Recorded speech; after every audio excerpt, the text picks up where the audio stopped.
Hey, I'd like to welcome everybody to the Buildings and Grounds Committee meeting for Frederick County School Boards. Today is June 17th, 2024. The time is approximately 4:40 p.m. We have an agenda before us. How would the board like to proceed? Mr. Chair, I move to approve the agenda for the Buildings and Grounds Committee meeting for Monday, June 17th. Second it.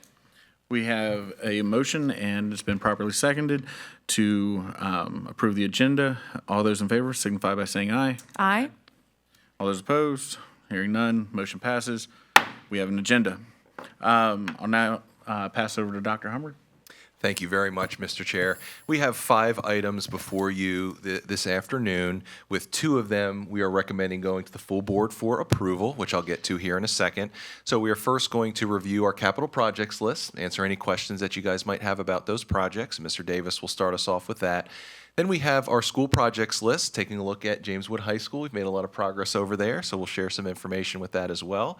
One of the items that we are recommending to go to the full board for approval, and thank you so much for our staff over at Shrando showing up, is to rename the baseball field after Pepper Martin. So that will need to go to the full board for approval. So we'll have them share some information on that as well for you all.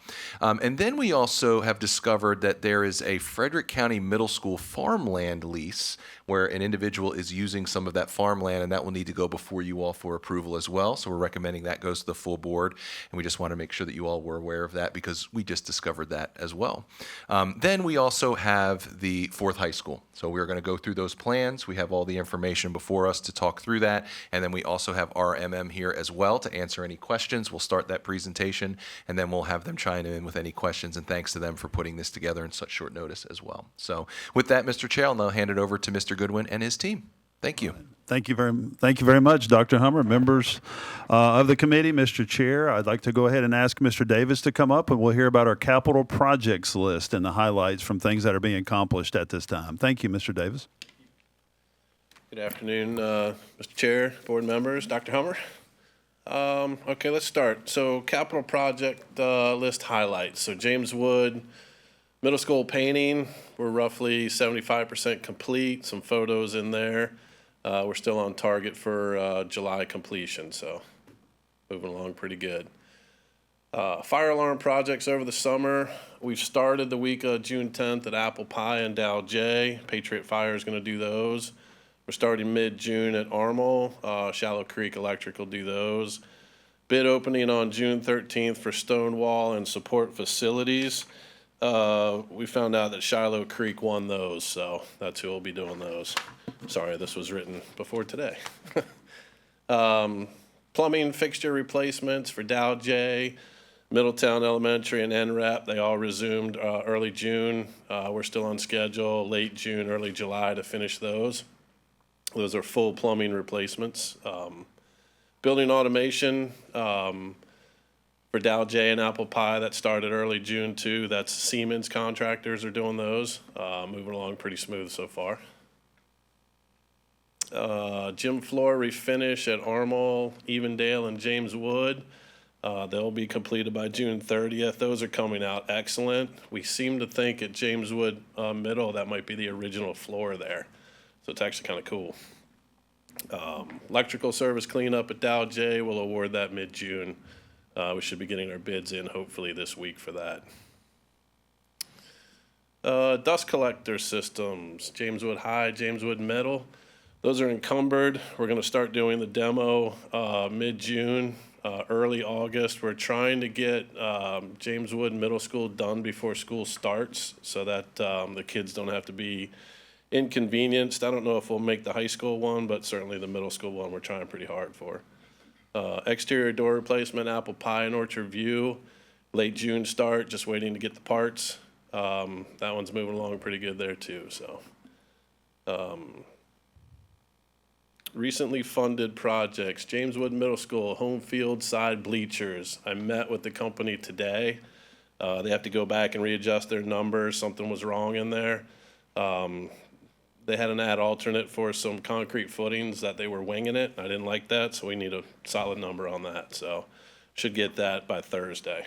Yeah, it didn't go well. So Thank you for George- checking that. Yeah. We want to make sure we get right numbers. Jordan Springs Elementary had cafeteria tables. Those are already ordered. And the track overlay at James Wood Middle School, met several people out there. Bids are coming in. We're looking pretty good. I think we're just a tad under budget, but we should be able to get that done too. Pretty much right on budget, so things are moving along pretty good this summer. We got a lot going on, and just gonna keep plugging away. Any questions on any of that? Questions? I've got one question, Sure. and I guess it would be something I'd like to see in the future. We're talking about the cost of the bids for the fire alarm projects. Just so we have transparency with our voters, can we get that? I don't know if maybe you have the numbers, Patty, for that, and then can we see those on future slides? We have all the numbers for that, and yes, we could absolutely put that out there. Okay. Sure. What are they? Roughly 130, 140 grand, give or take. One for we're actually gonna do the facility services building as well, budgeted. That one came in about 190 due to the height of the building. Okay, yeah, I just wanted to see if they were kind of similar between Patriot and Shiloh Creek. Yeah, we can see that, absolutely. We've got bid breakdowns from procurement and everything else, and we can put that out there. Okay. So, yeah, we had a budget of 200 grand to do those, including the engineering. So far, I think we're all under budget on all of them except for the facilities building. And they're all relatively the same. Scope-wise, yes. Well, scope-wise, Yeah. For those schools, I would imagine it would be, but I'm guessing Shallow Creek and Patriot, they're roughly in the same ballpark. Yeah, pretty close. Okay, I Yeah. didn't know if one was going way more than the other. No, not these two contractors. They're pretty comparable. Okay. That's why Shiloh Creek and Patriot, you see them splitting up a little bit. They're pretty comparable. And it's working out to our benefit. We're not giving them all to one subcontractor and bog them down for the summer, so, Agreed. yeah. And I think, if I recall, there's been a lot of meetings, but a few meetings ago, I thought we did see the numbers for Patriot Fire. Shallow Creek, I actually had that question. Shallow Creek's a new one to me, but I Yeah, do remember yeah. seeing Patriot Fire, and I thought we saw some bids a few meetings ago. I can't remember, but it would be nice to see them on this slide. Absolutely, no problem. Next Thank go you. around, we'll have it all out there. So, Thank you. great. Anything else? Mr. Chair? Send it. This is a question for Mr. Goodwin, actually. Have you or your team ever looked into what it would cost to put down turf over the football fields and then the rubberized track around for the middle schools? Or have you only looked at just sodding? We have not gone out for any sort of a bid or trying to get a cost for that other than just estimations, given that we probably would need to do that for all the facilities at one Of time course. if we did that. Dr. Hummer, I'm not sure if you wanted to add anything to that. Yeah, Mr. Chair, if I may. Again, as Mr. Goodwin mentioned, we did not get an official bid, but we did get a rough cost estimate of how much that would be. And it's going to be roughly between 1.5 and 2 million per field to get full turf. But again, that is a very rough estimate, and we don't even know if we would get a discount if we got all 4 fields done, or just the 3 if we don't get the 4th high school. But if that is something that the board wants us to look into, we can definitely do that. My recommendation, Mr. Bell, Mr. Chair, is we definitely have a lot of items on our CIP and the 4th high school. So if we were going to start looking into that, I would say we knock off some other things first. But no, we have not, because we know it's going to be expensive to look into those things. Yep. Okay. Yeah. I Thank you. appreciate it. Thank you. Great. All right, thank you. Thank you. Guys, have a great evening. All right. Thank you, Mr. Davis. Now we have Mr. Kinney coming up to talk with us about Jameswood High School renovation and other school project updates. Thank you, Mr. Kinney. Dr. Hummer, Mr. Chairman, members of the committee, fellow board members, good evening. Well, let's jump into Jameswood renovation. We're now starting our 3rd year. Just kicked it off in June. This photo here shows you, we're wrapping up the loading dock. You're seeing the B wing, which we call B wing. It's the Hall of Fame. It's the new entry, ADA entry into the lower gymnasium floor there. But you can see things are wrapping up. It's progressive with seatings down, things like that. Plannings have been done since this photo was taken a couple weeks ago. So we're moving on quite nicely there. So, good. We'll go to the inside. Again, these were done a couple of weeks ago. All the temporary walls have been that protected the students from the work environment inside have been removed at these photos. You're seeing now is the photo at the left there. If you were sitting in the cafeteria, you'd be looking at the auditorium entry doors. So now you're starting to get a feel of how open it'll be when they come in, the main entry, coming in and looking, be a cafeteria, auditorium to the left, and what have you. So now you're starting to see this taking place. Floor coverings down, ceilings are done. We're pushing hard this week to wrap this area up. Furniture is being delivered next week. So everything moves a little more rapid than these photos can allow, but this is about 10 days ago. So it's quite up. But this is the cafeteria, new cafeteria area there. Back down to the lower, what you're seeing on the left is all, you're seeing the word wall that was installed. I think that was a lot of involvement there from students and staff and what have you there. But now you're seeing the word wall, those renderings we've seen, some presentation photos 2 years ago. Now you're starting to see what it actually will look like. The carpet, everything's done in the media there. We just got protective floor covering over it. The classrooms are finished, ready for furniture there. The photos on the right is that lower entry into the gym, that handicap, the ADA entry going in there. You're seeing some vestibule windbreaks there and what have you. The mullions and glasses are all in there now, so it's moving along quite rapidly on the inside also there. That area there is July 31st completion. Back up, when we hit the last day of school, it's a little bit of a celebration. We don't have children in there, the students in there either, so we can get back to full all-out work. What you're seeing here is the remnants of the first 2 days, that Monday and Tuesday, of moving the furniture out of the classrooms that we're going to be renovating, and it's an all hands on deck. We bring in moving companies, as you see there. We local patents movers we use. We had construction staff. We had facilities brings people over. We have 30, 40 people that is undertaken by a team of ladies that you'll see here in the next slide real quick. But this is a very big move. Those first 2 days is just 16-hour days of just getting everything out, getting ready to get those construction areas ready so the crews can get in so we can meet our deadline. So what you're seeing is how we're storing all this furniture inside there, inside the hallways, anywhere it's air conditioned to put this furniture and stuff in. So it's a very congested area, but these are non-working areas here. These are areas we finished last year.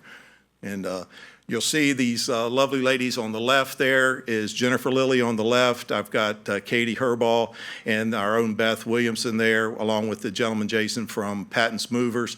Those three ladies there have worked tirelessly for the last 2 years, and they got one more year to go, of organizing. Jennifer Lilly there with organizing within the school what classrooms has to be available, where we need to move the furniture to, what's getting retained, what's sending down to facilities.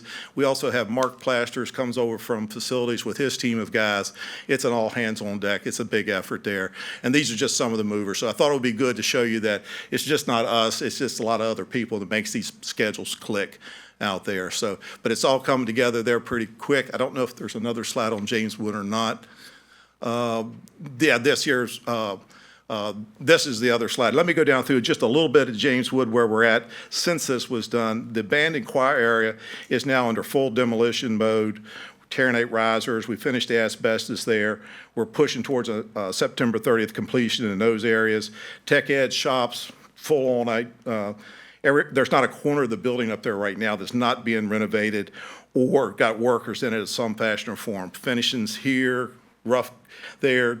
If I showed you some other pictures, block walls are all laying on the floor up there. So it's a war zone some areas, and other areas it's completely finished. So it's right on schedule. It's doing really well.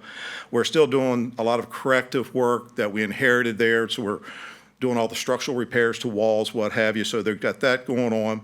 And so we've got a paving date. You've seen that loading dock there. We'll be paving the first 2 days of July to in front of the school, parent loop, things like that. So every day is accounted for up there. We have furniture delivery all 4 days next week to stock in the classrooms, media, those areas like that, science, those type of labs, math labs and stuff like that. So a lot of stuff that We're bringing furniture over from Bird, reusing it in the cafeteria. So a lot of good things are happening up there. So there's a lot more than what we could show in the photos. So just and if anybody would like to come up and see the chaos, it's kind of controlled chaos, but you're more than welcome. Just give me a call. So that's it on James Wood, so we can roll in. Wanted to give you a brief update next door, James Wood Middle School. This is the new serving lines going in, provided by Nutrition Services with the grant. The monies that they have, I think it's some type of a grant there. So what you see is the demo. We've already cut in new openings into the kitchen there, moving right along. We had our progress meeting last week, right on time. Expect the new serving line furniture July 15th. No glitches there, so everything is going pretty good over there. We look to have that wrapped up August 1 over there. Only other project on my agenda right now is a data line between James Wood and Apple Pie Ridge. We're putting a new data line that has been on the works for 2 or 3 years, and we finally was able to squeeze it in this summer and get it done. So fast and furious, but any questions, I'll be glad to answer them. Definitely looking beautiful over there. Any questions from the board?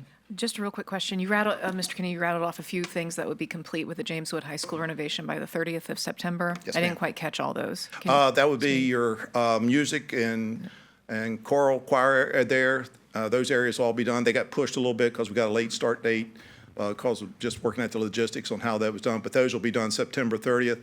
The B, what we call the Hall of Fame wing, the gymnasium wing, July 31st. Okay, got it. And the media area, everything that we have in those classrooms are wrapping up this week, the 21st of June. Great.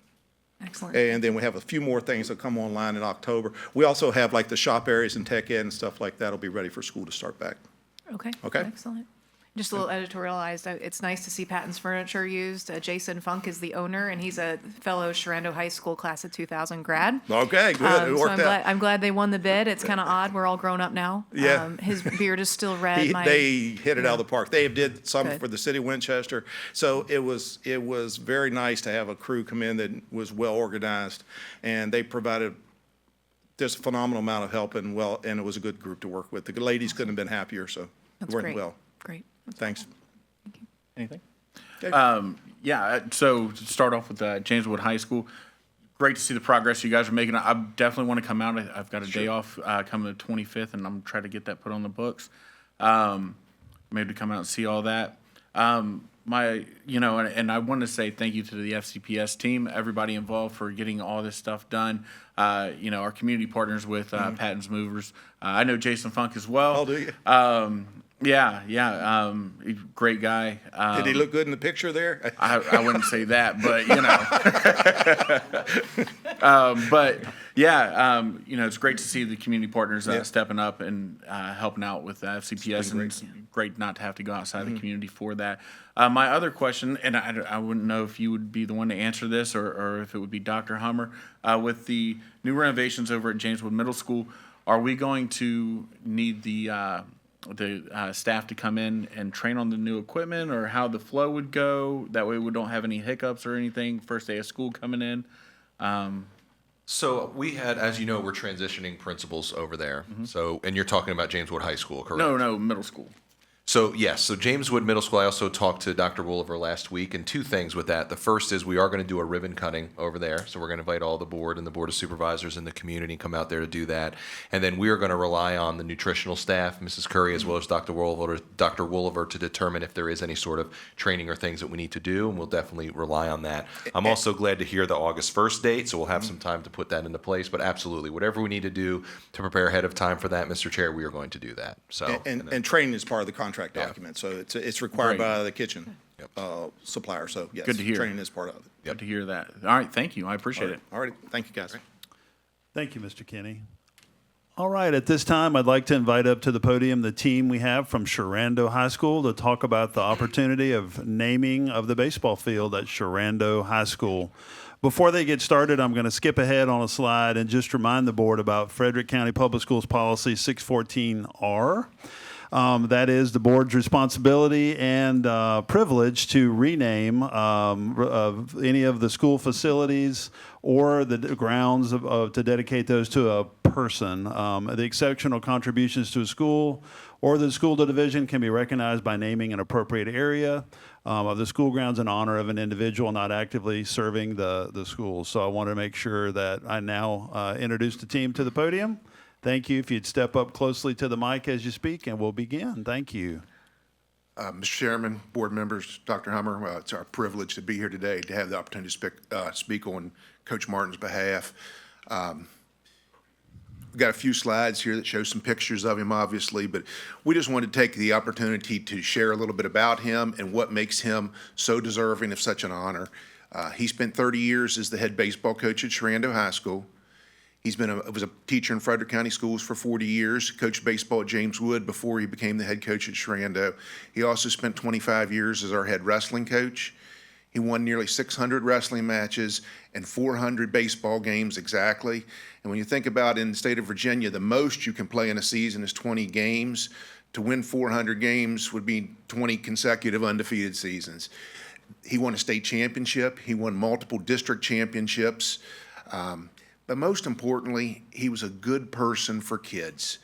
To know him is to love him. I've never heard a person say a bad word on Coach Martin, about Coach Martin. He tirelessly gave of himself to the students of Shenandoah High School in the in the wrestling and the baseball coaching. He also has carried the clipboard and statted for football for the last 30 years. Craig was his assistant for 25 years, and I'll give him an opportunity to say a few words as well. Thank you. 27 years with Coach. I am now his replacement. Obviously, the state championship in 2013 is something that, we just celebrated last spring. We brought those players back, the 10-year anniversary. Great night. Everybody that you talk to involved in baseball knows Pepper Martin. And like Mr. Barb said, there's nobody that has anything negative to say about Pepper. He showed up at every game this year. He drove all the way to Charlottesville for a scrimmage. So it's something that he loves. And along with his coaching detail, he was also the department head in physical education for 20 years. And Mr. Combs, who's now assistant principal, was on his staff in the phys ed department. He's also going to say a few words. Good afternoon. And as Jason said, Mr. Barb said, he's not only a mentor to the young kids, but he's also a mentor to the young teachers as well. I worked underneath him for 8 years. I learned a lot of things from him, great guidance, not only as a teacher, but also as a great person. He's an outstanding human being. Obviously, there's a lot of outstanding human beings, teachers we have at Shenandoah High School. Doesn't mean you get a baseball field named after you, but I'm just going to go ahead and share some of the stats that he had at Shenandoah High School. He coached 1 year at James Wood High School. When Shenandoah opened up in 1993, he coached baseball until 2023. Retired with a record of 407, 241, included a mark of 400 to 229 and 29 seasons at Shenandoah, 10 Northwestern District titles, 5 district tournament titles, 12 regional appearances, regional title, four state tournament berths, including 2013 state championship when they went 26-1. 24 winning seasons at Shenandoah and 8-time Winchester Star Coach of the Year. And as Mr. Barb touched on also, in addition to success in baseball, 2015 received Lifetime Achievement Award from the Virginia chapter of National Wrestling Hall of Fame. And his 25 seasons as a wrestling coach, he never had a losing record. So like I say, he's a great coach, great mentor, and a great person. Thank you. The final thing I wanted to add was in naming the stadium, if it was approved, we're looking at naming it Pepper D. Martin Field.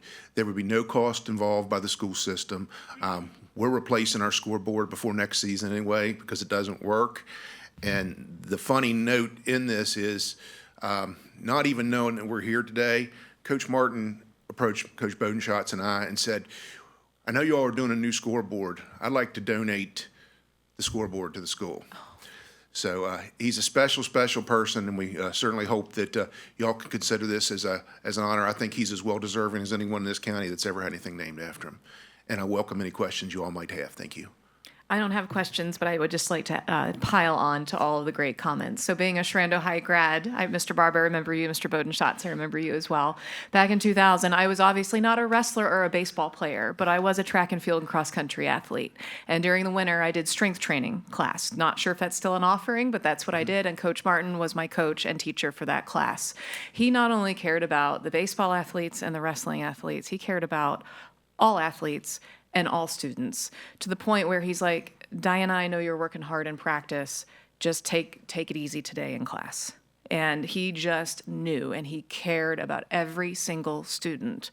And also, too, my boyfriend at the time and my best friend were both on the wrestling team. So I went to almost every wrestling tournament across the state. Both of them did go to states. So I went from every normal wrestling match to all the way up and just watched how he cared for every member of that team.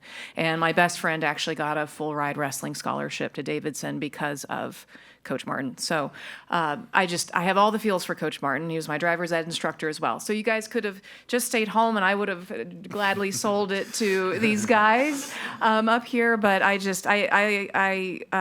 completely agree. I cannot think of a better person to name something after than Coach Martin. So. Thank you. Question? I've never had the privilege of meeting Mr. Martin, but I would love to. It sounds like, he's had a positive impact, not only with the students out there, but people he's worked with, people he didn't coach. So, yeah, I would love to bring this up to the full board, pending approval here on the committee. But I really don't see a problem that's happening. So, yeah, with that, do I have a motion? Mr. Chair, I move to name the Shrando High School baseball field Pepper D. Martin Field. Second? We have to move it to the full board, don't we? Move to the full board to name it, yes. Thank you. Words are important. Thank you. Mr. Chair, I move to move this to the full board, the proposed name for Shrando High School baseball field to Pepper D. Martin Field. Second. All right. Motion's been made, properly seconded. Can I have a vote? All those in favor signify by saying aye. Aye. Opposed? Hearing none, motion passes. Moving to the full board. Thank you all very much. Thank you. Thank you. Thank you to the team from Shrando. Thank you for the difference you all make at Shrando as well. Thanks very much. All right, so now it's time for Mr. Lee to come forward. We're going to hear about the Frederick County Middle School farmland lease renewal. So thank you, Wayne. Mr. Chairman, members of the committee, Dr. Hummer, good afternoon. This farmland lease is something we have been doing on this piece of property we own beside Frederick County Middle School since 2018, which was a year or two after we actually purchased the property. The lease allows haying of the fields and nothing else. And there's a benefit in it for us. It's kind of besides the little bit of money that's involved in it. It actually keeps the fields maintained, meaning that they're not growing up in trees. So when the time does come to use the fields, there's an expense there that we won't have to pay for.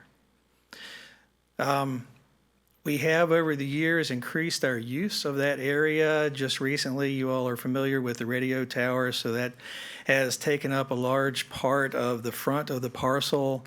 We also put in a cross-country track, and you can actually see that on the aerial photo. It's the darker green area that runs beside the fence rows. As we increased our use, we decreased the amount of the lease. The lease actually started at $450. We're down to $300 now. It is a one-year lease. It's been renewed year to year since 2018. And that's all the information I have. I'd be glad to answer questions. I'm just curious. I did catch Dr. Hummer saying that we were not aware that we were leasing this property, and we recently became aware. But yet we've been doing it since 2018. I'm having trouble. Yeah. So this is something I did not communicate to these guys. Okay. It's when I originally got it, it was do it quickly. So not a lot of time. Grab the bull by the horns, run with it, and I have. Gotcha. Okay. And Mr. Chair, if I could add, in the past, the lease had been renewed automatically year to year, and we want to make sure that we bring these items now before the board each time that we do that. So it also is an annual lease. That way, if the board should choose to do something with that land, we have the opportunity to do that. So. Thank you for your question. Any other questions from the board? How many acres? That's a 33-acre parcel, if I remember correctly.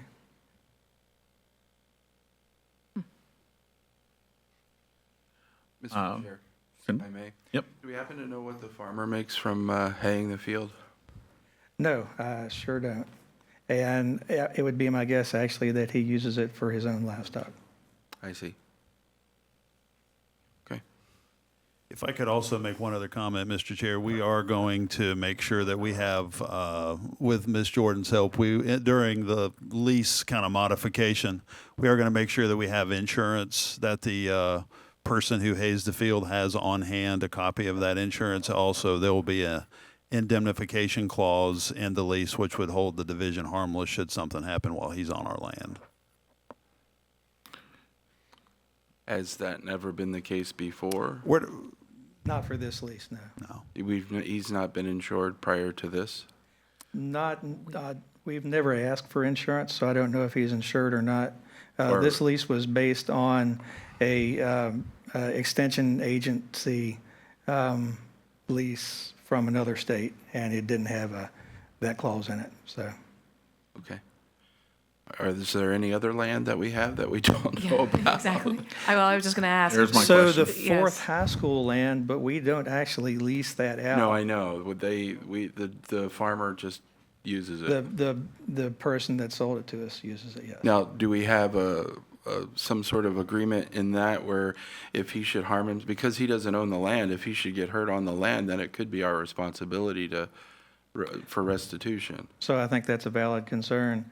I think that probably would be good for us to seek insurance on that as well. Okay. Isn't How do we go about doing that, Dr. Hummer? That'll That's be what- taken care of already. With Ms. Jordan's help, we've modified the lease, correct? For the parcel that's before the board, yes.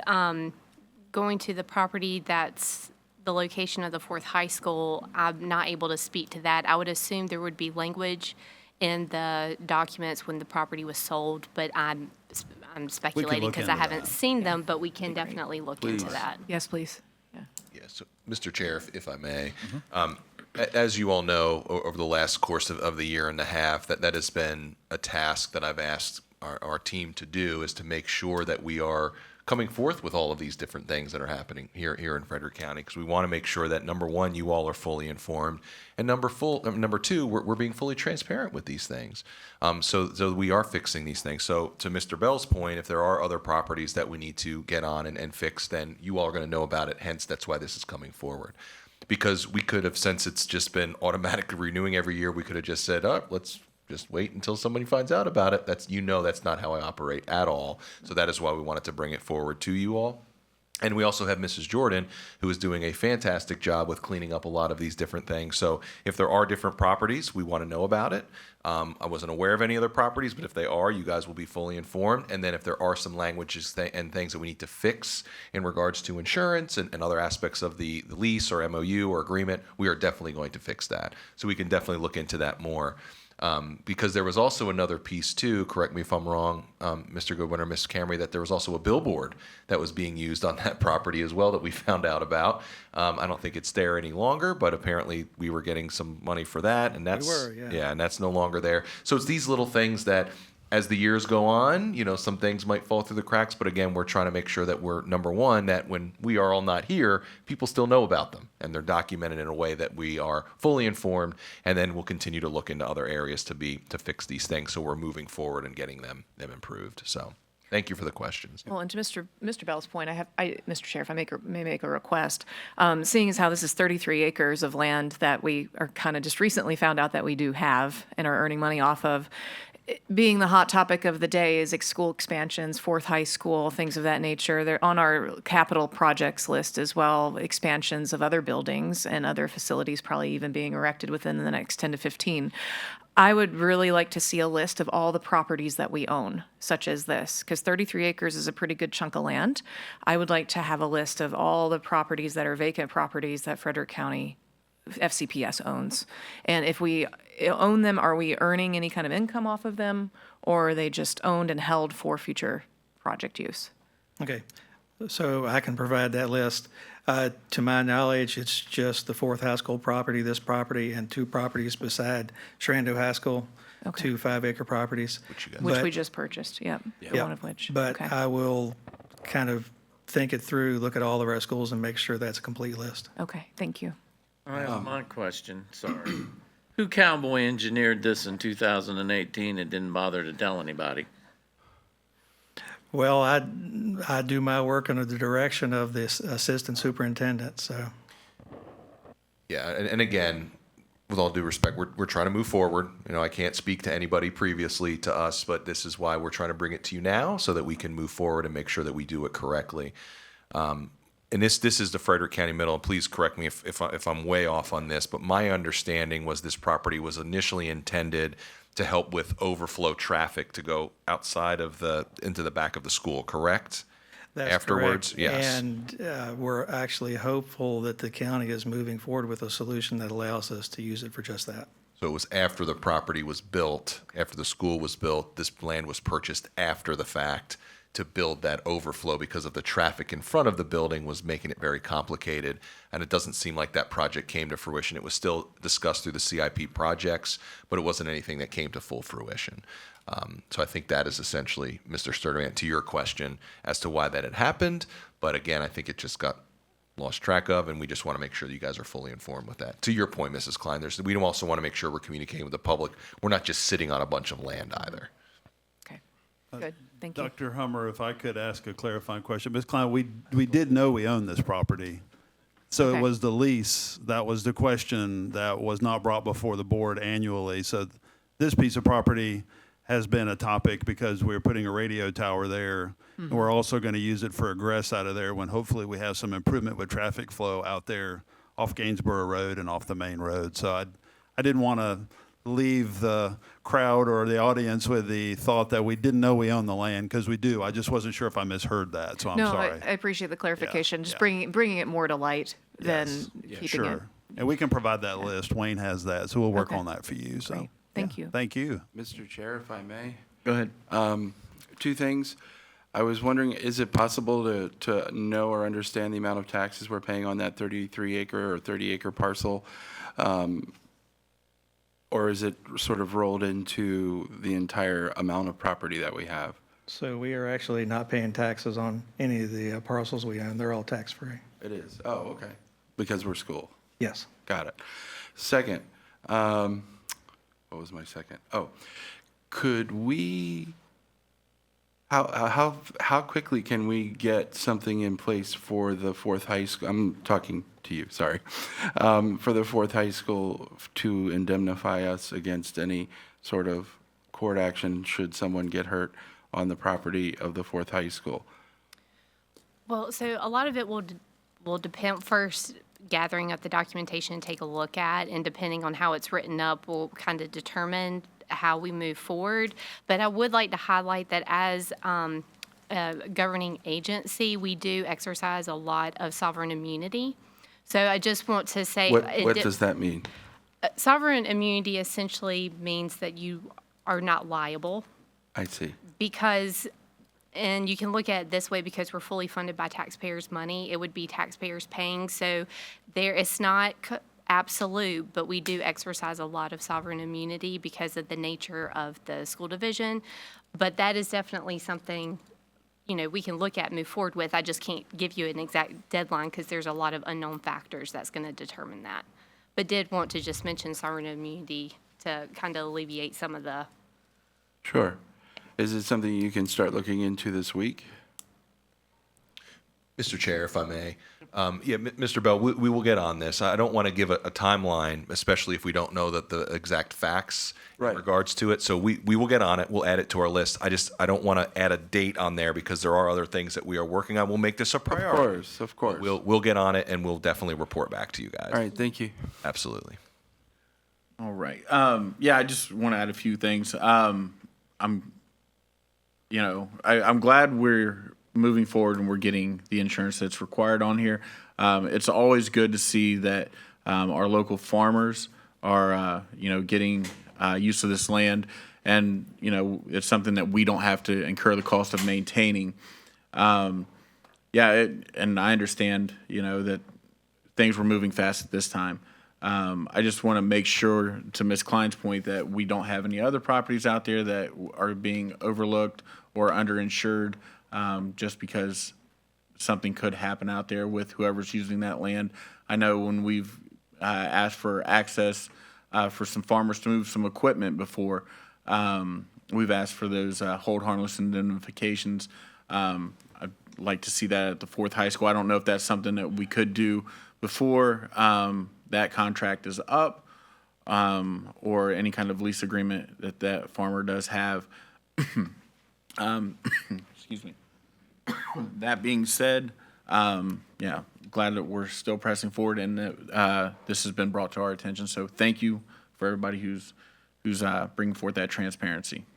Didn't mean to shoot arrows at you, Mr. Lee. I know you probably are like, I only had one slide to get up here and talk to, and here you get all these questions. So I don't mean. We got to get it right. Any more questions? Appreciate it. You're free to go. Thank you. Thank you, Mr. Lee. That is an item that would need action to move forward to the full board if you so choose. So I don't know. You want to do that now or later? It's up to you. All right. We have, would anyone like to make a motion? Mr. Chair, I'd like to make a motion to move to the full board approval of the Frederick County Middle School farmland lease renewal. Second. We have a motion. It's been properly seconded. All those in favor signify by saying aye. Aye. All those opposed? Any discussion? Gone in the affirmative to move to the full board. So forward it goes. All right, perfect. Thank you. Thank you for your questions. Thank you, Mr. Lee, for the presentation on your one slide. Great job on that. I appreciate that.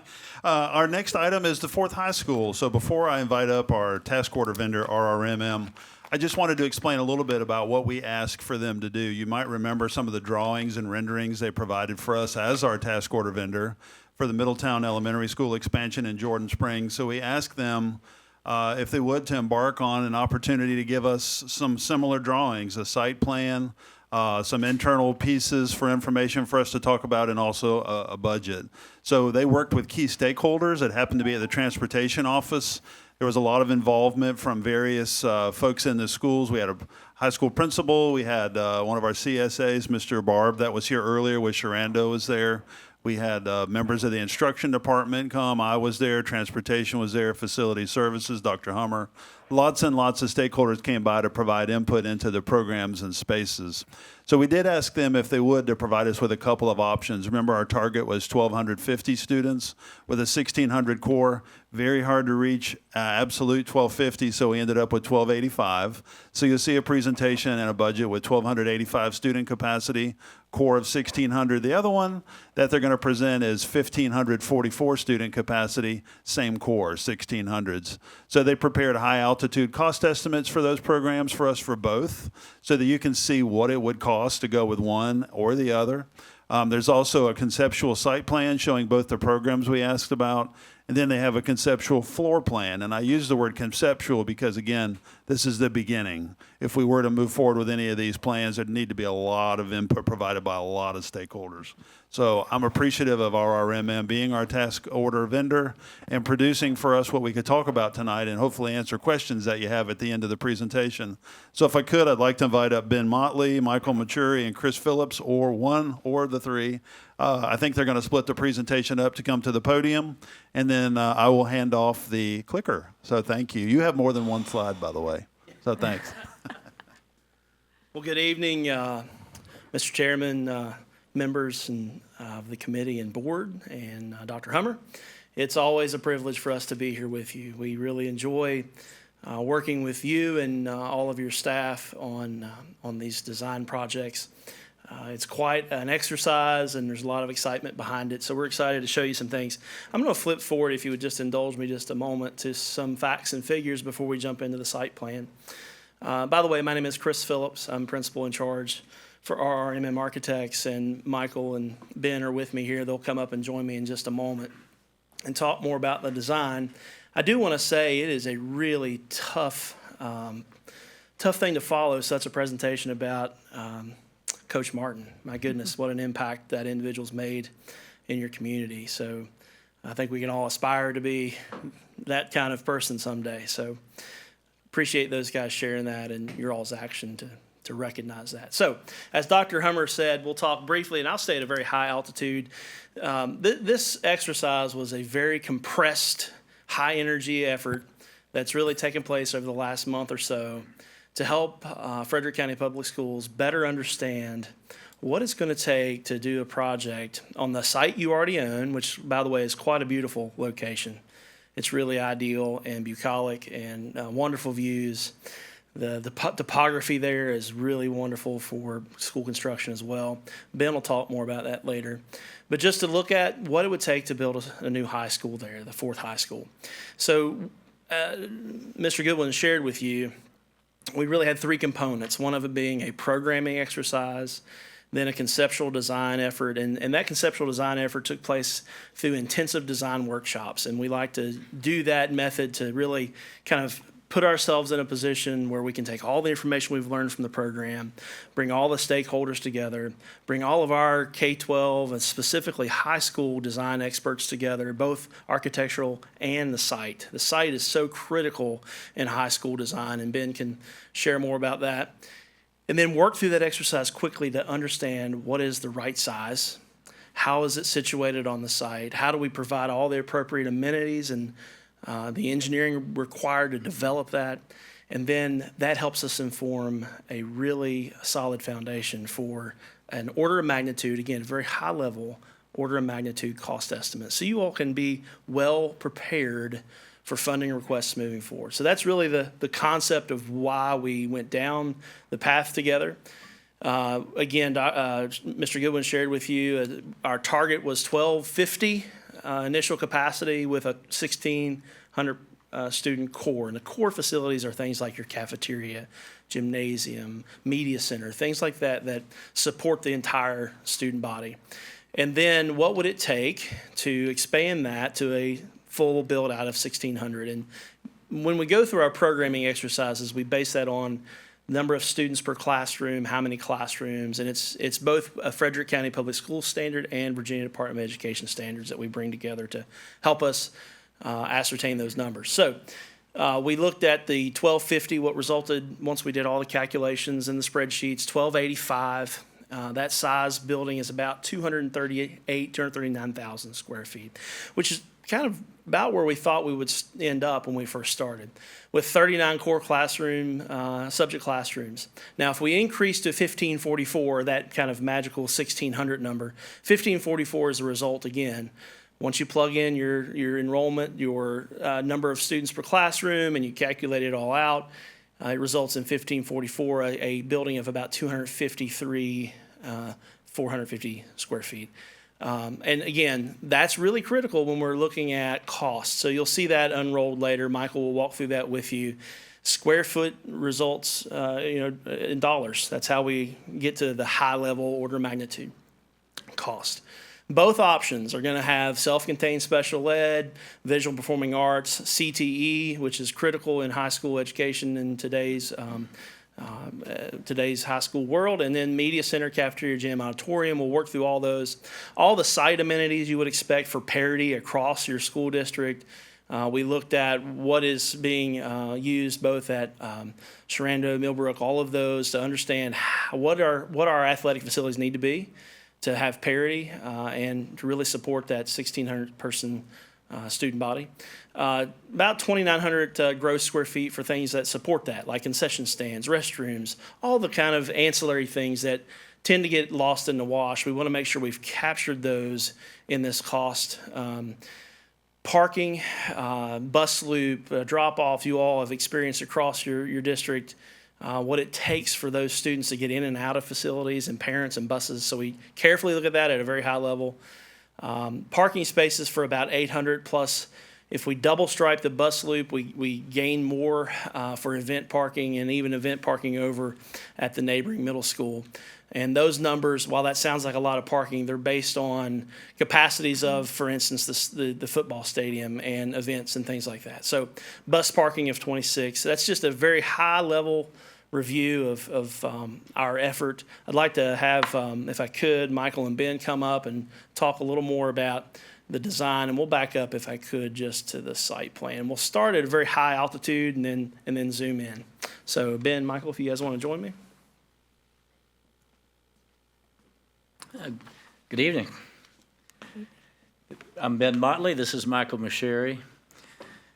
Appreciate it, Mr. Chairman, members of the committee, Dr. Hummer. I'm going to start off talking about the site plan aspect of this. And I hope that you all have received a copy of this document. This is kind of a supplemental document that our team suggested that we be provided to you. So we're actually zooming out even farther and looking at the context of this site. You know, really, in our view, even when you're doing a macro level study, it's really important to have a strong design concept. We want it for a couple of reasons. We want to make sure that we confirm the validity of your site selection, but also we wanted to make sure that we were capturing a site design that was not only highly functional, but also created the best value for the county. Because from there, then we were going to use that to develop our cost model. So when you look at this, kind of this regional map, you can see the location of Admiral Byrd Middle. You can see the site itself, but then most importantly here, probably you can see the future Justice Drive. And so one of the things early on we learned about in this site was that the future Route 37 idea was essentially going away. And this future Justice Drive was much higher reality. And not only that, it would be a fairly significant arterial road. Mm-hmm. So those are some things that start to inform your choices about the site design right off the bat. The other thing you might notice that's not on the site plan that's on the screen, but it is on this higher altitude document, is that little panhandle to the left or to the west that connects over to Front Royal Drive. And one of the things that gives you is the ability to have an emergency access road as a second point of egress from the site. And even though that may sound like a detail right now, whenever you have a high school that has a singular entrance, at least for the near future, you don't want to do that. You want to have a second access point. So just wanted to provide some context there. Also, one of the things we'll point out when it comes to the parking requirements for the facility, which also provide a significant cost factor for the project, is with the immediate adjacency to Admiral Byrd Middle, we're able to take advantage of some of the parking for after-hours use. So again, we're constantly looking for ways for value for the community in terms of the way this project is approached. So if there are not any questions about this kind of more regional map, we'll switch to the site plan itself, but I'll see if there's any questions. Question? I do have a higher level question, higher level view question for the site. So I see Justice Drive is cutting through the northeast portion of the Fourth High School site. Was that in that right of way given when we purchased the property? Who will be paying for that road, and how will it impact operations at the school? Should they complete that Justice Drive? Do we know any answers to those questions? You want to answer this, Dr. Hammer? Well, so here is our understanding. First of all, the geometry of this road is a little vague right now. It's going to be more specific on the site plan. I think the intent is to go ahead and provide, as it were, the easement for it to occur. But one of the beauties of this concept it was that it was not going to require the construction of that for this to work. Got it. Okay. So that's a fairly significant cost to extend that road, even if it's just on the site. Yes. So if you look at this site in comparison to earlier site concepts, that aspect alone, it's much more cost effective. Got it. That was, thank you. Okay. Again, we're constantly looking for those high-value approaches for this. Any other questions regarding the higher-level view? So one of the things that was brought up was the 26 spots for the buses. transportation's right down the street from there. Do we really need those 26 spots? Another thing that I've had constituents ask me about is if we're going to have, do we need 3 practice fields? Is that something that maybe we could put into a future CIP project? I know a lot of times this is something, where in the big grand scheme of things, we're nickel and dime, but we're also playing with taxpayer dollars. We don't own this money. It's taxpayers that have this money. Another question that I've had is the tennis courts. I know we're nickel and dime, but we're trying to get everything we can out of it. With these other schools moving kids into this school, because we'll have to do a redistricting and to utilize this space, not everybody's going to be at 100%. Are we going to need 8 tennis courts right off the rip? Or is this something where we can get away with 4 tennis courts and still have the room to expand those tennis courts? I love where they're at. I think it was well thought out. Is that something that we could do? Another question, and I love that you guys made this 3 stories. I think that is really looking toward the future with it being 3 stories, because we run into the problem with Sharando, Millbrook, James Woods. You can't build up because the foundation won't support it. Whether you're drilling for this site, there's a lot of bluestone out there. Are we putting helical spears? I can't get the word out, but pylons, Piers, helical piers, helical piers. There we go. Are we putting those in underneath there just because of the foundation? I know when we build up, moreover in like Loudoun County on construction sites that I'm on, we do have to drill those pretty deep and run into those kind of issues, and it becomes higher money. Instead of spreading the school out so far, would it have been better to put it almost in a box? What was the thought of making it that shape, the perimeter like that versus just a box? All right, so there was a lot of questions in I know, there. I'm sorry. And so we'll try to hit on them. And so some of the ones you're asking are kind of site plan specific. Mm-hmm. I would just want to make sure there's not any more questions about the regional site plan before we go there. And then we'll kind of dive in to some of those. So in terms of the programmatic question, are there things that could be built later? Well, certainly. So we have provided the full complement of program and the budget for that, but you certainly could always look at, maybe we don't build this field now, or we'll wait and do this later. So that you could certainly explore that, and you could explore that even with design alternates, right? For example, you may have a design alternate in a base bid, you might have 4 tennis courts and 4 more in an alternate. And if it's a good value, you might go for it. Right. There's equipment's already out there. You could use that strategy for all of the things you listed, right? Mm-hmm. But I will say this is a thing that is very important to keep in mind. There's no more economical opportunity to build it. The more you can build at once, the cheaper it will be. Understood. If you have to wait and do those fields. And for example, it'll cost much more to remobilize and do all of those kinds of things. The other thing is that generally we recommend that you rough grade for the entire property, no matter what, because you need a balanced site, right? The earthwork. Yep. You would not want to not do a field and not rough grade and then find you have to bring in costly earth fill in the future. Mm-hmm. So that's one of those conditions. I will also mention that programmatically we really were instructed, and the entire committee worked really through Dr. Hummer's instruction to really keep parity in mind in terms of what's available at the other schools. So many of those questions about could things be done later, it's not really for us to answer, it's Understood. Really for you as a community to answer. But you're saying it could be done Yeah, if we had to. You could use a phased strategy. So we could no doubt. we could essentially build the school first and then build out all the athletic fields and everything second if we had to. And I completely understand long-term, it's much more cost-effective just to bite the bullet and do it now all in one fell swoop as opposed to drawing it out. But if we had to, we could phase it. Well, you would have to Well- determine certain fields and things Yeah. to operate you would need most likely. Mr. Chair, if I may, and I want to make sure that we're clear on exactly what you're saying.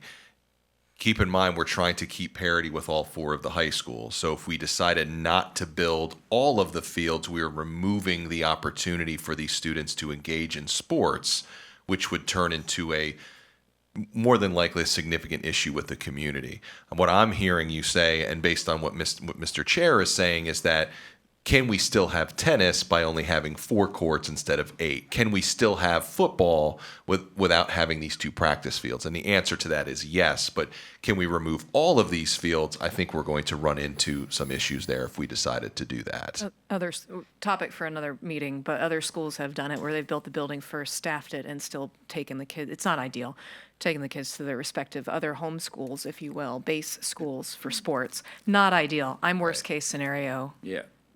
Things. Correct. But Correct. just from an architect's perspective and a builder's perspective, it can be done programmatically. It's The up to us. challenges are up to you. Got it. Right.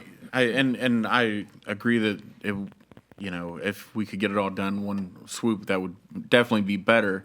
I guess to get back to my other question on the site layout, would be the building itself. Why? I appreciate that we're looking ahead through a lot of different aspects of this design here for the future expansions. I think that's looking down the road pretty well.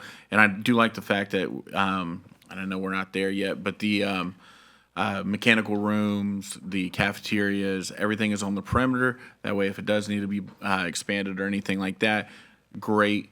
We don't run into the same issues we've had at other schools. I think that's really looking forward, and I commend or I applaud the committee for looking into that.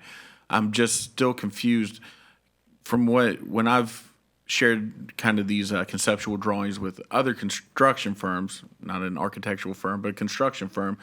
They tell me that the more angles that you put in, the more pop-outs and everything, the more it's going to cost. Excuse me, rather than making it a box. Yeah, well, very little cost difference. Curves maybe, but the thing about a big box, does not make a very good modern school. Why? Because you end up having so many internal classrooms. And what a building that is more leggy and wing-like inherently is much more functional. It's, especially in terms of daylighting and access to natural light, it's very significant. Now, with that said, if you look at that plan, really all of those what we consider those public events, those gymnasiums, the fine arts program, the auditorium, that really is almost like a big box. It's really just that 3-story classroom wing that is stretched out there. Now, its angle is responding directly to the solar orientation of the site. It's not arbitrary. No, I appreciate the forethought in there because Mr. Goodwin and I were talking about this before. Even the orientation of the baseball fields and lighting. I'd hate to get a fly ball to the face. So yeah, I mean, and that parallels that third leg out, that 3-story wing. So I appreciate all the forethought. I'm just trying to wrap my mind around the shape. Yeah, and I think, so Michael's going to go over the floor plan, and he can articulate that even further. And by the way, this is not the design. This is a design that we've proposed to show that you really can do, in our opinion, do something excellent on this site, and really check a lot of the boxes of what you would want on a modern high school in terms of the way it interfaces between the building and the site. And we'll actually would love the opportunity to explain some more of those. And maybe the rationale for even the shape of the building will become even more clear as we go through that. I appreciate it. Thank you. One of the other questions you started to ask about foundational considerations. And we really don't know because this was a compressed high-altitude study.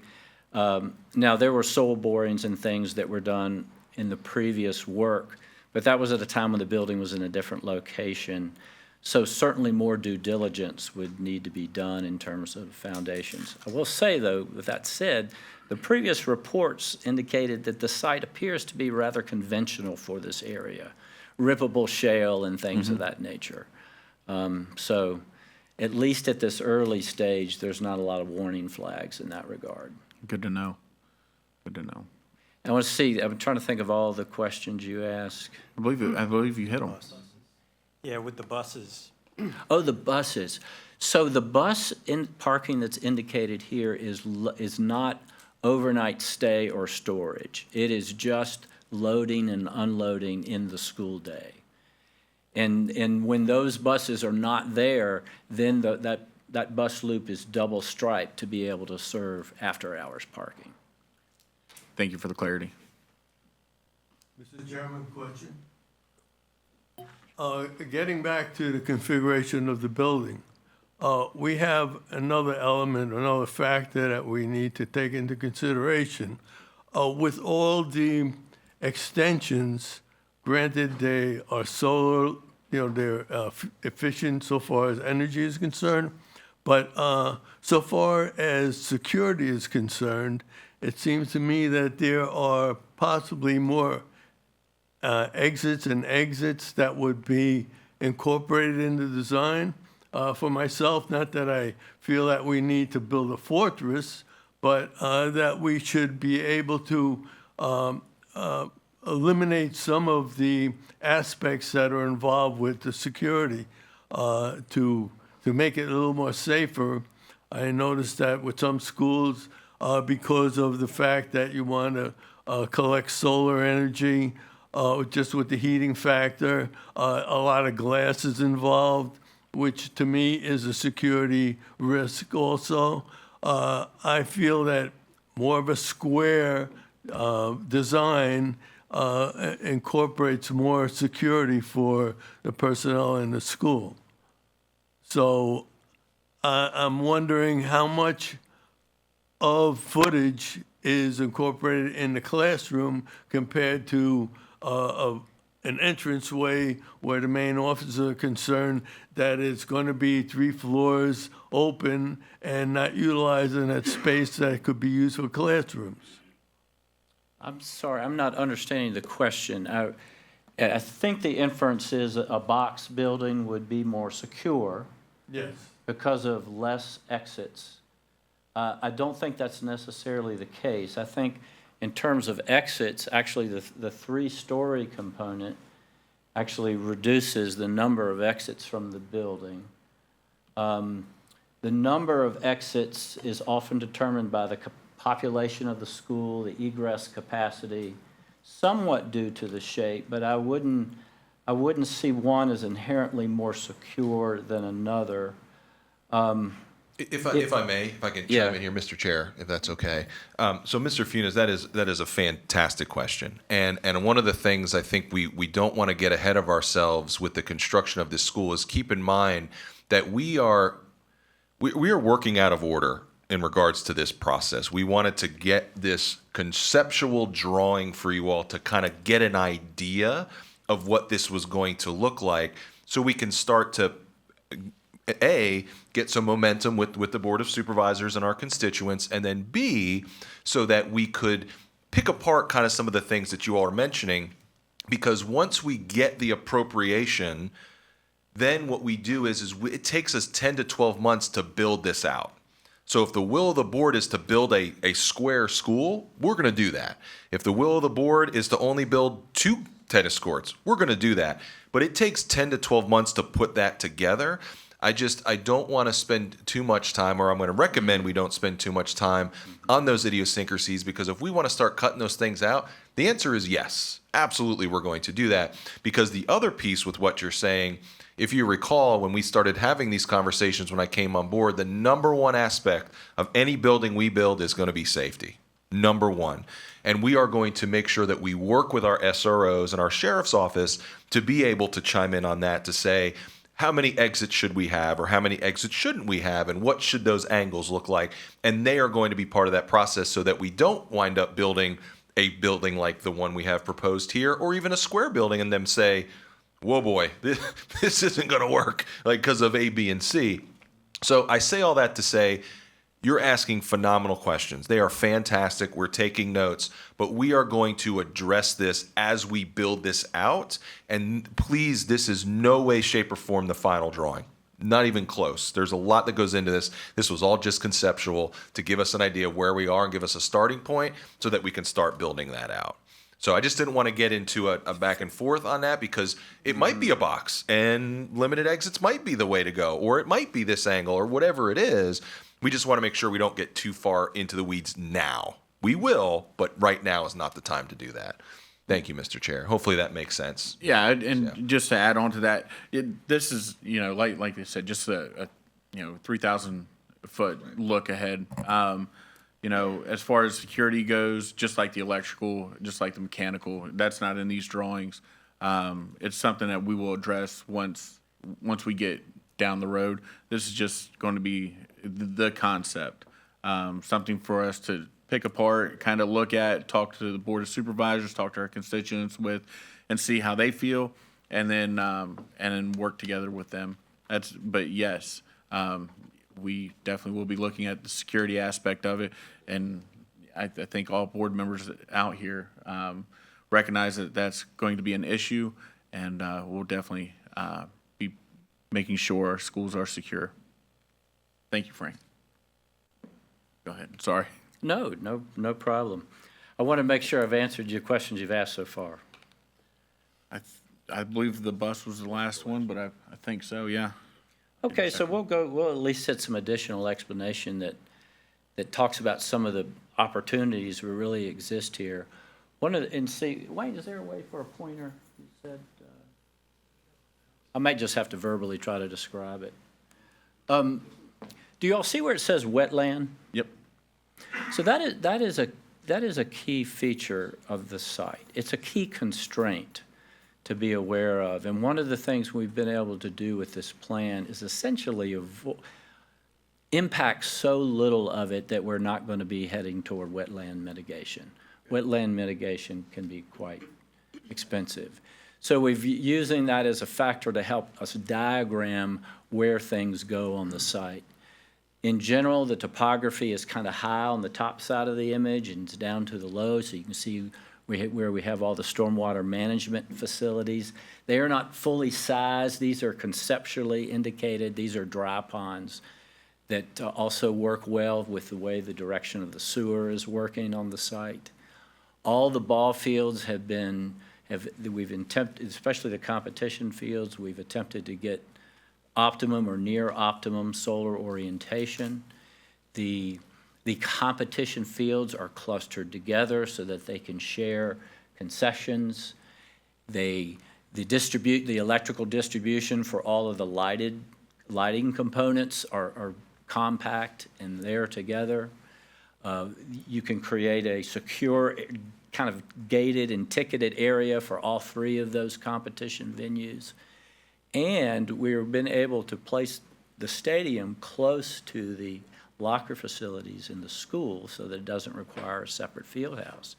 These were all features that the program committee were really looking for, and we were able to accomplish pretty well on this site.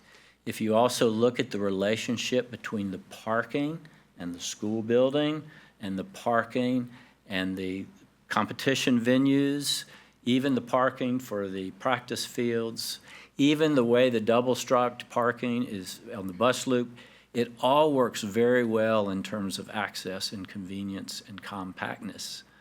By the way, people will often ask this question about single story versus 2 stories versus 3 stories. And generally today, we find that the multi-story schools are more cost-effective because they create a more compact plan, less footings and foundations, less stairs, less, particularly 3-story versus 2-story, and just a school that's easier to supervise, less stormwater management because of reduced roof area. Again, these are concepts that are fairly effective at reducing cost if you go a different direction. All the setbacks have been considered here. We've already mentioned the easement for the future road, the arterial road. again, that many variations on this theme could be explored. Michael, have I missed anything about the site that you would want to mention?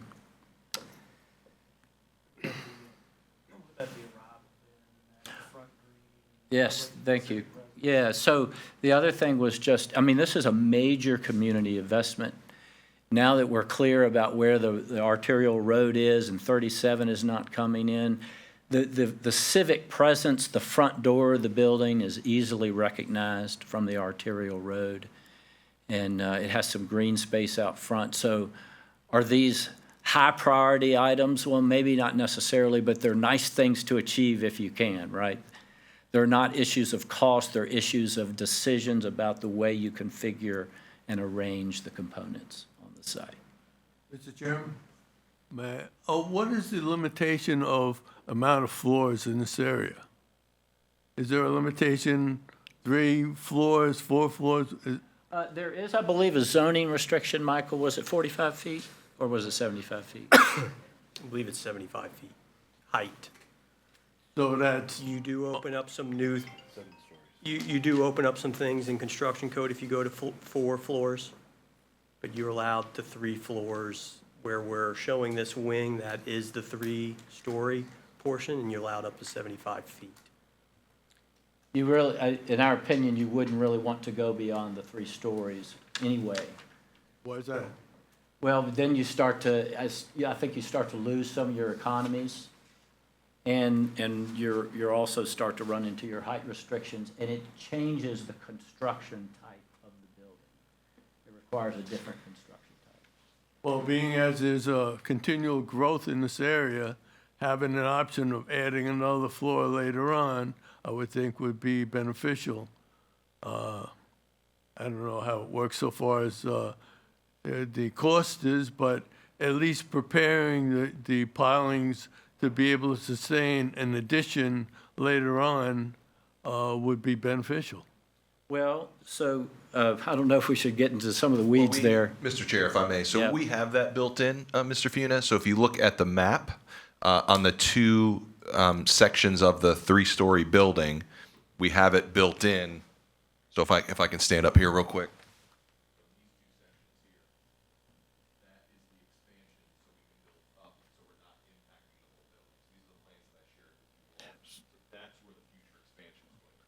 So, and to add on to that, Frank,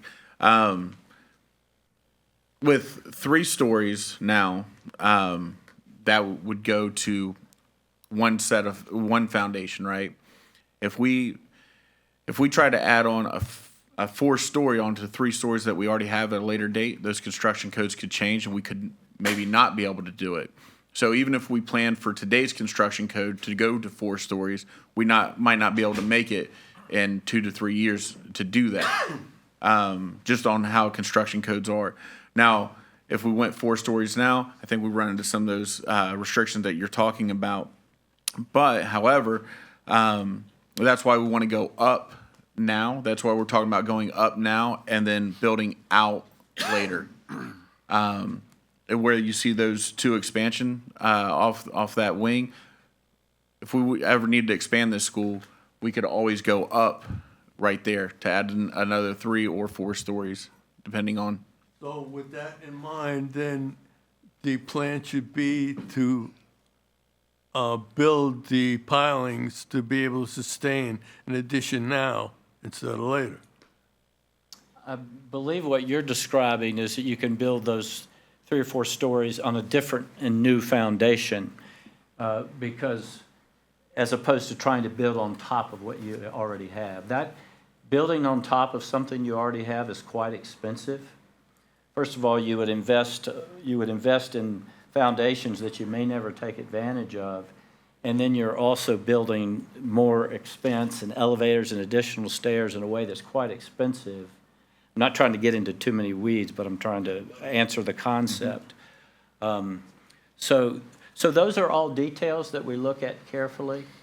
But I think right now the strategy of building a 3-story wing, which takes really good advantage of the land area you have, and it also leaves more land area for you to build more multi-story components at a much more cost-effective way in the future, if that made sense. It does. I think too, just to kind of recap what I heard you say, and Frank, to your point, I understand where you're coming from. Why, and I have your same viewpoint of, okay, we want to expand, we know we're growing, why don't we just put the footings and all the groundwork, if you will, the foundational work in now and just spend the money and do it now in preparation for growth later. With the problem of that would be is it's more money now, and then potentially, excuse me, due to codes and other restrictions, it may not even fit code at that time. Is what I'm hearing as Yeah, well. and probably, this is a suggestion, it's almost like philosophically, you need to decide what is the maximum size you might do on a particular high school site. Because many school divisions do that. Mm-hmm. They'll say, you know, when we get to a certain point, we just know we're going to go to another site as opposed to continuing to expand. Well, and that makes sense here because there again, we go back to equity of the current buildings that we have. So we have a capacity of roughly 1,300 approximately of the other high schools that we have now. If we go bigger, then there's other implications such as different athletic leagues, and all kinds of other issues. So you do bring up a very valid point. I think that's, Michael, if you're interested, we'll go through the floor plans. I have one more question. Does this design limit us to how we build this? Is it steel structure? Is it precast? How would we go about that? Are we limiting ourselves? Not yet. Okay. I mean, those are decisions that haven't been made yet. I will say that being in this business for 40 years, I hear about these alternative systems all the time, and it so often comes back to concrete block steel and. Yeah, and it's funny, running into different construction methods out there. You'll see, a steel frame building go up, or you'll see precast, or you'll see a combination of both.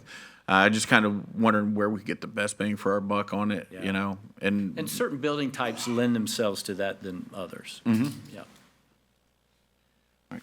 Sorry. Michael? All right. Proceed. Yeah, if we could transition to the floor plans. You have this.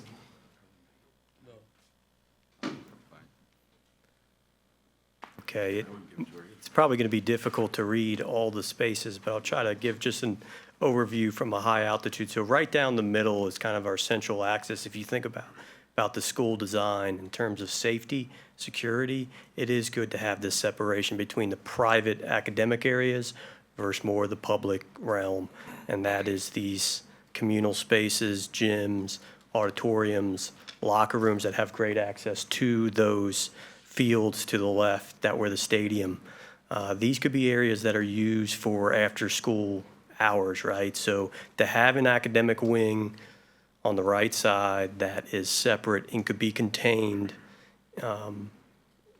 from everything on the left is an important feature here to provide that separation. So overall, we have 3 floors shown on these 3 slides. If I just transition to the second floor, that is that classroom wing with a media center that's kind of centrally located. So below that, if I go back to the first floor, is your admin area. So those 2 stack and have good visibility out to where the front of the site is. So when we talk about the importance of safety, security, these main features as a central entrance, that is a good natural surveillance component of this. The amount of student parking we need at this site, it's good to have these, both the building and site work together, be compatible. So the wing over on the right actually lends itself to we have almost 500 student parking in this program. They can have separate entries on that right side. The kitchen in pink and the cafeteria is down to the rear. That will give good service entry and exit from the rear. Seen in purple to the right is a culinary program. So that's good to add that as one of these exploratory programs. We've built that in at this macro level. So going back to the site, can we do this, that, or the other? It's good at the macro level. We've kind of programmed it all and to lead to a good, viable cost estimation if you were to include it all. The gym, as you see, these 3 courts, that's a model that we've had recently. It works well to give you the flexibility when completely open. You can have all 3 courts used. Bleachers stack up to the walls on the north and south ends, and then come out, and your central court is your main competition court. Quick question on the first floor. Did you have a question? No, go for it. All right. So the learning commons right here by the cafeteria, I've heard from a lot of constituents that we have a lot of dead space in our schools. To me, that's another dead space because you don't have a teacher out there monitoring anybody. And it would be, you correct me if I'm wrong, administrators, but it would be rarely used. Would it be better served to be a classroom or something else like that? The second question I would have would be if we did expand out there on the east side where you have the two expansion areas, would we then have to expand that kitchen and the cafeteria? Okay, so the learning commons, from a conceptual standpoint, with that red block in the middle, that's a learning stair like we have at Ayler. It is a good feature, especially in high schools, to have areas that folks can gather outside of school and have a place, and this is kind of centrally located. When we were first designing this, that learning commons was about 3-4 times the size, and we slowly were pulling this back. I think, as Mr. Goodwin said, this is only the beginning, right? So when this is just pen to paper and we're looking at the total program and we've designed something, we could easily pull these things back to eliminate certain spaces if they're not needed. The good news about that learning stair in the media center above is a lot of times people come out of the library and have a place to read a book or gather, and that kind of learning stair and that learning commons is there, and it's separate than the cafeteria where you're going to have more tables kind of placed, not permanently, but they're in that pink zone that is sized with the kitchen for the 1,600 core capacity. So in the beginning of this plan, we would still size the kitchen the way it's shown here to support the ultimate build-out of 1,600. Now, not shown here is the expansion. It's not dashed in as we saw on the site plan. It would be more centrally located where the yellow kind of tees off. You would have this wing on the far right that can be 3 stories. Yeah, high school cafeterias get pretty loud. Learning commons right there, to me just doesn't make sense. And I know this is just a rough drawing, but yeah, I'd like to see that space be utilized for something a little bit different there. And like I said, I definitely appreciate the forethought and having the kitchen and the cafeteria out toward the perimeter. That way, if it ever does have to get expanded, it could. But this, on both drawings, if I'm correct in saying this would facilitate the upper end, that 1,600. The core components, The such core. as kitchen, cafeteria, gym, auditorium, even the mechanical block in gray, we've kind of thought about, okay, the size of that. And that mechanical room, that also would be your sprinkler room as well? Ideally, yes. Okay. Go ahead. You asked a lot of my questions about the learning commons. I'm going to need to see an actual photo of the learning stairs. I'm having a hard time in my mind's eye, picturing that. So I'm not sure if there's one that's actually that you all have built in an actual school that you could perhaps send to Mr. Kinney. Mr. Kinney, you could get it to us. Okay. Ayler and Frederick County Middle. Yes. Okay. That's it. Where no kids were sitting reading books. Okay. Sorry, a bit of a skeptic as to the use of that space, as is Mr. Atkins is. Gotcha. Right. So I'm a little skeptical about that space. Also, too, you mentioned the 3 gyms, the 3 basketball courts, essentially. And you said that has been a concept that you've seen work well in the past. I'm not familiar with that because all of our high schools currently have 2 gyms. Am I correct in saying that? 2 gyms and an auxiliary gym. 2 and an auxiliary, because at Sharanda, we just had 1+1 during my time. at Yeah, least. so when Did that we get added? worked with the committee in the programming and discussed the need for separate auxiliary gyms, main gyms, this is a kind of a cost-saving measure where you can get the flexibility in function to have these 3 different courts open, and then when you need the main central one, you can pull out the bleachers and you have that competition court. If you needed a separation, you have the divider curtain between so That right there, that element alone saves quite a bit of square footage than building a separate auxiliary gym. Okay. So you're saying when the bleachers are pulled out, it actually covers up one of the courts for the main event courts? It does? Okay. Right, you could, Okay. both courts. Got it. Okay. Mr. Chair, if I may.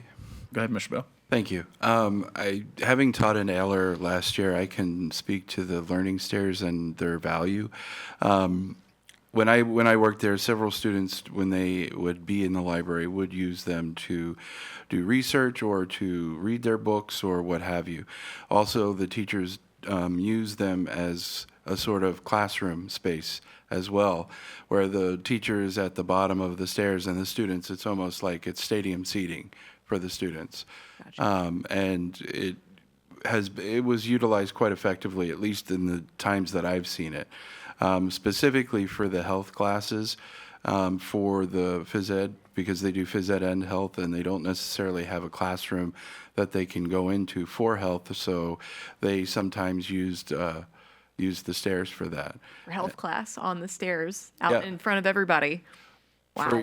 Well, it's not, we're not talking sex ed, we're talking just Okay. health Just class. oral health. Okay. Got it. Right. Because the health classes I had in high school, I would not want out in the middle. Sure, of everything. there's, of course, those sections, and you have to sign off on them anyway, and they're private, but for like dietary and physical activity, that kind of thing.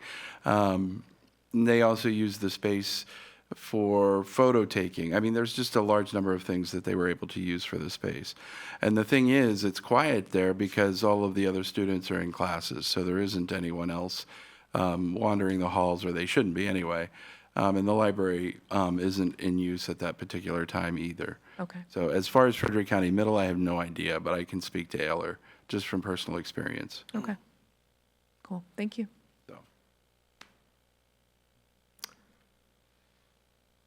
Okay, so second floor, back to whether, where we show the learning stair, kind of in that central area, that is open to kind of the upper commons, but there's always a flexibility. If we didn't want to do that, you could have a lower roof and still try to find ways to get natural daylighting in with clear story. Just want to, where it says upper commons and it might be a height and volume, you could bring those things down if we were to go that direction. That was kind of another question as I previewed the slides, is the upper commons, the upper gym, the upper auditorium. Upper auditorium, I can see where you'd have all kinds of lighting fixtures and things for being the nature of an auditorium. But a gym and an upper commons, upper gym and upper commons, I understand the natural light, I get it, that's very nice to have. But if we could utilize that space for more classrooms.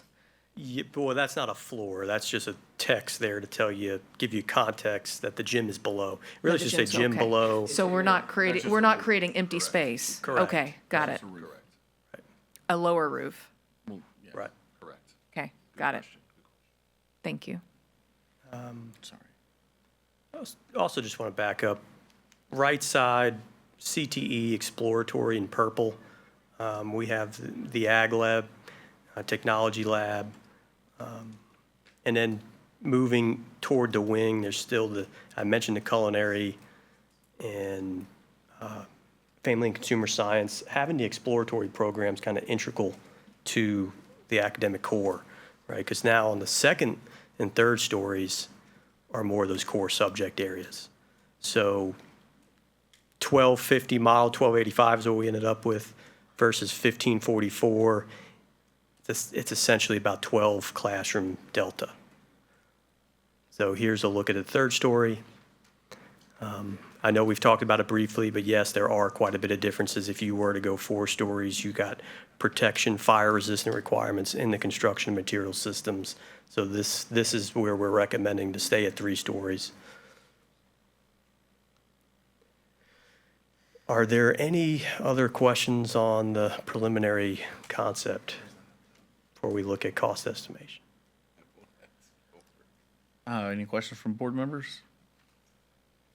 In the audience? All right. I want to go ahead and say thank you. I know we're kind of picking a lot of stuff, but I know it's a lot of work going into this and a short amount of time to boot. So thank you for all this. It gives us a lot to kind of chew over and present to our funding body and our constituents. So thank you for all the hard work. Yes, thank you very much. Really appreciate it. We appreciate the opportunity for that. And this is all part of the process to get feedback as well and work with your needs. And as Mr. Goodwin said, just the beginning, we had to get something down and work with a great site. The site, as we transition to cost estimation, the site alone is 67 acres of disturbed site. So we're going to look at one slide here that is that smaller school, 1285 initial student capacity with the 1600 core, using price per square foot figures, looking at historic data.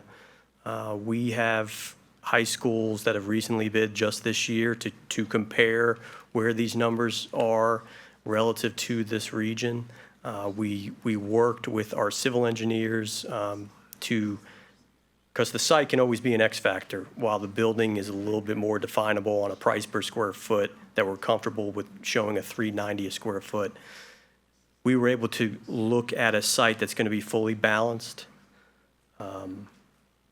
quantify all the utilities, stormwater management, and essentially come together to say, oh, well, what does that actually mean per acre? And it was about 405,000 a square foot. I mean, 405,000 per acre. So site cost, building cost below that, that gives you that hard bid at 120 million for today's dollar. Soft costs is those things that are not part of the construction bid. That's for the owner, procured items, furniture, contingencies, tests, surveys, things that come up. That is a very good number. A 0.85 factor that we have found is very good at a macro level that holds. So preliminary project budget, if to bid today, we would see this design come in at approximately 141,500,000. And then the escalation is where we have to look at where we are now, which has been this historical inflation for the last 2 years or so. And we're assigning an escalation at 3.5% for next year with full year. And then at best, earliest as possible, the earliest that we see this could be bidding if you were able to have an RFP, get the financial appropriation, put out an RFP, have a select an A&E and go through a full year design, you can target that January bid opening. And we're assigning another 3.5% on that day. So for total preliminary budget, 151.6 million. The larger model, about $7 million more for the additional classrooms. And both of these options were sent to the Board of Supervisors for their Yes, study? ma'am. Yeah. Yes, ma'am. Okay. Mr. Chairman, one more question. Go ahead. I didn't notice where the utilities are located. Your boilers, your air handlers, I couldn't see on the chart. Right, so just to give you an idea though, we'll certainly go through, or any architect and engineer are going to go through that schematic design to really define what is the best approach to the HVAC systems, right? And if it were a true 4-pipe system with boilers and chillers or air-cooled, you name it, we're essentially looking at what size there in the gray box down at the bottom left. That would be your central plant. And then there'd be some rooftop units. No sublevels. What's that? No basement utility rooms? We wouldn't see a need for basement here, no. But those are some details that are brought up in refined design stages.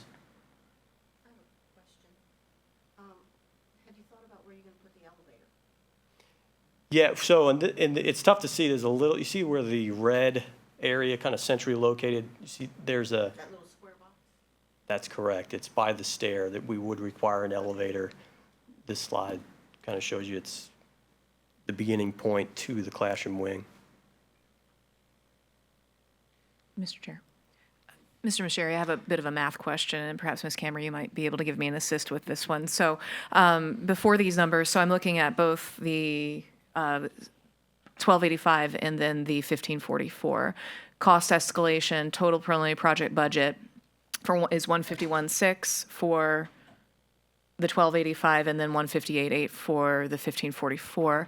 Back when we did the initial $153.2 million estimate, did that include escalation cost? Do we know? At the time? At the time, though, of course. So at that time. So that was also based on August. Okay. Okay. Based on that 153.2 was based on August of 2023. These numbers are based on snapshot at a week ago, or what? Within the last couple weeks, we have used bids of this year to inform this. And Wayne, correct me if I'm wrong, I think you might have had a little higher square footage as well. That building size wasn't different. So that does factor into that. Okay, so that 153.2 million did have the escalation costs. That was inclusive of escalation costs. Okay, so we're looking at right now two options: 151.6 with escalation costs and 158.8 with escalation costs. Okay, just Yes, making ma'am. sure we have numbers. And the 153.2 was based more closely on the 1285 initial student capacity. It was actually 1250.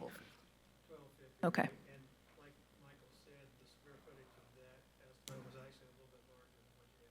Okay, got it. So we're coming in a little bit less on this one than we were before. Okay. Thank you. Anything else? Any other questions out there? One question.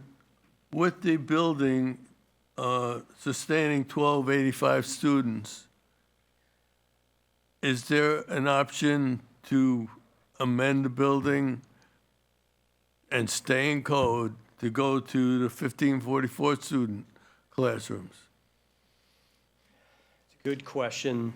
There are some collaborative spaces, but it will not get you those, what is about 12 classrooms and labs that are size about 700 to 800 square feet apiece. So within that square footage, the answer is no. We still would need expansion for these additional classrooms. But from your design, your classrooms are just basically stacked one on top of each other. Right. If you just eliminated some of the classrooms on the top and added them later, you're not really changing anything in the design. You're just utilizing what you didn't build before. Well, so I guess I might be not interpreting the question correctly. So everything that's in blue is accounted for to count toward the capacity. So you can't take any of those away. You have to add on to what's in blue to add in that 1544 capacity or 1600. Right now, what's shown is for 1285. Oh, okay.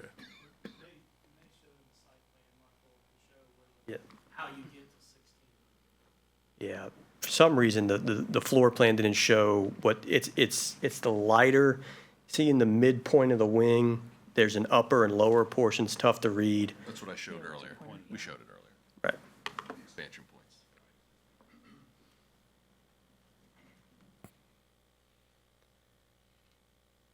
Well, if there isn't anything else, I'll turn it over to Mr. Goodwin. Thank you. I'll grab that clicker back from you. Thank you very much, both of you. Thank you. I want to thank our task order vendor, RRMM, for your work. I know it was a lot, and we put time constraints on the work, so thank you again. We really appreciate the presentation, especially the information. So I want to get to the, all right.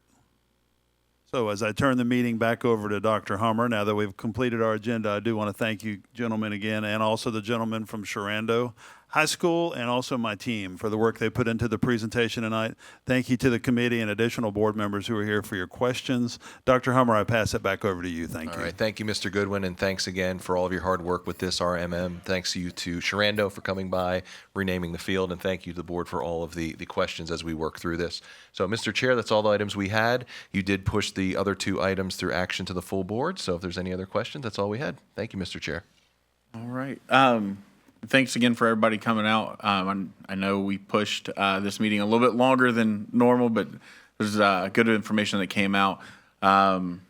So with that, do I have a motion? I make a motion, we adjourn. Second. All right, we have a motion. It's been properly seconded. All those in favor signify by saying aye. Aye. Motion passes. We are adjourned.